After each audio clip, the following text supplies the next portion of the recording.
Thank you for joining us today for Glad You Asked. This is a place where we try to take some tough topics or tough questions and give a short answer. Today's question it's a tough topic. It's how old is the earth? And so we're getting to the answer as, well, what's the birth date of the earth? And there are a lot of different opinions on how old the earth really is. And the truth of the matter is nobody really knows other than God himself. And so when it comes to the beginning of the earth, so to speak, we have to come to the issue of, did things just happen by chance, or was there a design to it? And obviously, as followers of Jesus Christ and followers of the Scripture, we believe that the world happened on purpose, that God created the world, the earth as we know it, and it didn't happen by chance. And so then we can get to the question, how old really is the earth? And so we want to spend some time on that subject. And so then you have what we have is the revelation in Scripture, and then you have man using his reason through science and observing nature and the world around him in order to come up with some idea of maybe how old the earth is. And so when it comes to our viewpoint, we believe that God created. So then we come to the Scripture and we say, okay, then how old is the earth? And so if you're a creationist, you may be one of two types of creationists, a young earth creationist or an old earth creationist. And so some of the ideas behind that are, we look at science, and science basically says, in just a short summary, that the world is maybe 4.5 billion years old. And then you have others that say, no, it's more like 6,000 to 10,000 years old, looking at Scripture. And if you go back in history, you'll find out in the 17th century that Archbishop James Ussher did some study, and he took what is called the Toledot, which is the generations in Genesis, the first few chapters, and took those generations, and what he did is he figured out how old the earth was from those generations. And so he would go back and say the earth was born on 4004 BC, so that's before Christ. And so you have 4,004 years, and then if you were to add, it's 2022, then you would add that together, which I think, if my math is right, it'd be 6,026 years old at this point. And so there's some debate on whether or not maybe in some of the genealogies in Scripture, they don't account for every generation, but they link them together for a purpose, and there are different kinds of genealogies. And so Archbishop Ussher did this, and so that's where the dating of a young earth in terms of 6,000 to 10,000 years comes from. And so then you get to the point, you say, well, okay, was it, so or really are we more like 4.5 billion, or are we more like, 6 to 10,000? And there's a pretty big gap between the two. And so you may be a person who considers yourself a young earth creationist, or maybe you consider yourself an old earth creationist. Most likely it will depend on what you're using as the basis of your belief in terms of when the earth was created. So then if you're using Scripture, obviously you're probably going to be more toward leaning toward a young earth. Or maybe you're using Scripture and you come out with the idea that it's an older earth. And so you may have a viewpoint of creation happening over time, and that in the Genesis account of the creation, that Yom was not just a 24-hour period, but maybe it was a longer age. And so then you may be using Scripture in that way. But obviously, if you're an old earth, you're having science is weighing heavily on your beliefs. And so the question we get, so what do I believe? Now, number one, let me say this. Grace Point doesn't have a doctrinal statement on how old the earth is. And so you and I, this is one of the areas that we can have disagreement. This is an area that we can have discussion. And I think that we would all be better off to grow from that. But when it comes to our church, there is no doctrinal statement. The thing that we would say as a church, we believe that God created the world, that it didn't happen by chance. In other words, there is a designer behind the design in this world that we live in was created on purpose. We believe that purpose was for the glory of God. So when we talk about these things, we go back to Genesis 1:1, says, in the beginning, God created the heavens and earth. And so we start there with our belief system that God created the heavens and earth. So then we get to the question, when did he create the heavens and earth? And so science can give us an answer, and science of today, it says it is 4.5 billion years old, give or take, maybe a billion or 2 years. And so there are some things that I think it's important for us to understand when it comes to science. Number one, science is constantly and rapidly changing, and that doesn't mean that science is bad. So I want to be clear about this. The church and I, as a pastor, am not anti-science nor anti-reason. Science is trying to understand what God has created and how things work. Also, we use our reason, seeking understanding and other things that we have faith in. And so I think those are positive things for all of us. But we also go back and understand the scientific method.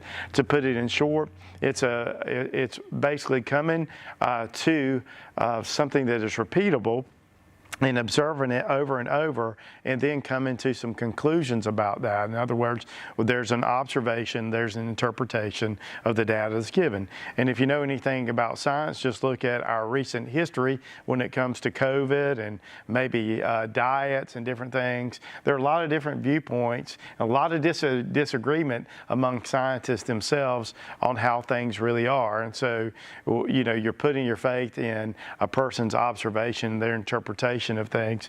And so we always need to be careful with that, same way we would with the scriptures. And so if you were to ask me, how old do I think the earth is? And that's what the question is today. I would say I lean toward it being a young earth rather than an old earth, because I think the scriptures are to be taken literally when they're used in a literal sense. And so if you were to say, well, how can you hold such a belief when science seems to be saying something different? Well, you know, one, that is a scientific theory, and because history is not repeatable, it's hard to really use a scientific method on an event that happened in history. Creation was an event in history. Your birthday was an event in history. You can't go back and repeat it, so how do you observe it? How do you interpret it?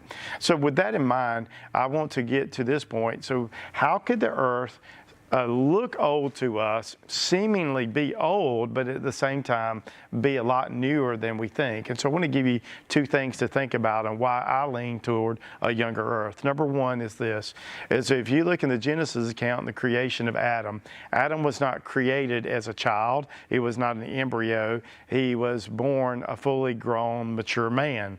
That's what the text indicates, that he is called a man, and because God created him as brand new, but obviously as a man he had to age, you know, and so you have this time that would have had to transpire from the time that he was conceived to the time that he was born. So he would be a child and then hit puberty and become a teenager and then eventually become an adult. And God created him brand new, although he looked old. And let me add to that. The question really becomes, is it possible that God could create a brand new world, earth, and it looked amazingly old? Well, I think we see some evidence of that in Scripture, not just with the creation account with Adam and Eve as well. We could say Eve as well.